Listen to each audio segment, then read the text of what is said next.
Investing in African Mining Indaba 2023, and we've been stationed here at the exhibition center just to speak to the companies that are exhibiting here at the conference to find out who they are, what they do, and what value they bring to the African, the international, as well as the South African mining industry. And I've decided to just take a trip down to West Africa, where we find a Malian company, so that we understand who they are. And I understand that they are in the transport logistics. And Mr. Hamadoun Sisse he's the GM of IMS. Thank you so much for joining us on the SABC News channel. You must be happy to be here at the Investing in African Mining Indaba. Is this the first time that you have exhibited here? Actually, it's always a great pleasure to be here. This is my 5th participation into this event here in South Africa. Tell us more about IMS and the value that this Mining Indaba brings to your company. You've come here, 5 times? Yes. Actually, IMS is part of a group of company called SIR Group. SIR Group is based in Mali, West Africa, and we own over 29 companies. And we intervene in every sector in the mining industry, from human resources to logistics to mining subcontracting. So IMS is in charge of the mining subcontracting. Yeah. And over in West Africa, Mali, we work with several mine owners in developing their mine in terms of construction, mine exploitation, and mine rehabilitation. Yeah. So we're here in Indaba to meet partners, to meet opportunities, to get better opportunities, so that we can also invest in Mali and grow the industry of the mining sector in Mali. Mali group of companies, we are a global satellite connectivity companies, where we support a lot of mining companies to bring back their data from one point to the other point. It can be their geologist data, it can be their daily operation data, because the mining sector is a global sector. So we need to encourage people with digitalization. We work globally, and the fastest way to create connectivity is through a hybrid satellite network. Yeah. As a business, you obviously are relying on people to come to the store and to ask about your services. How has been your foot traffic?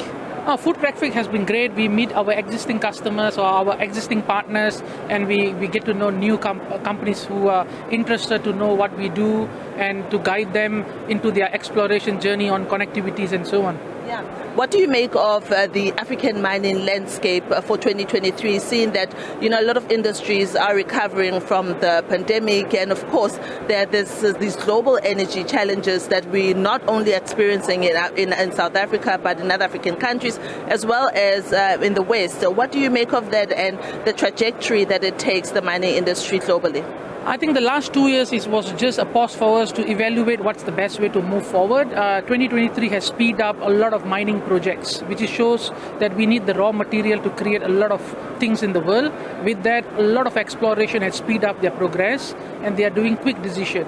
With quick decision, we need connectivity for them to know what to do next. And that's where the hybrid networks come in to support them to make decision quick, so projects can convince soon.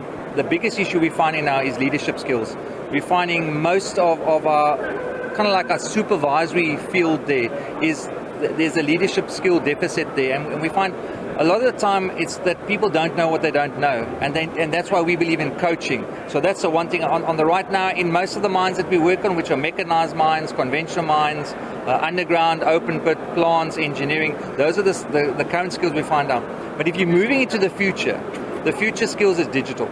So what we're saying is if you want to become a future top miner, you're going to find is that you need to get to the future digital skills.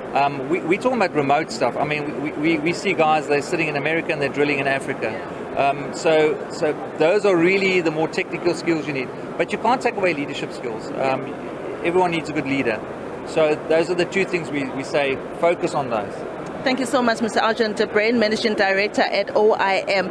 Those are the 3 companies that I decided to set foot in just to understand what they do, from leadership to end-to-end communication to Mali with transport and logistics. I think we have a great mix of companies. There's, of course, more than 100 of companies that are exhibiting here at the African Mining Indaba. I certainly cannot finish them all, but I will try to bring more and more so that you can see from the ground who exactly is playing a role in the mining industry.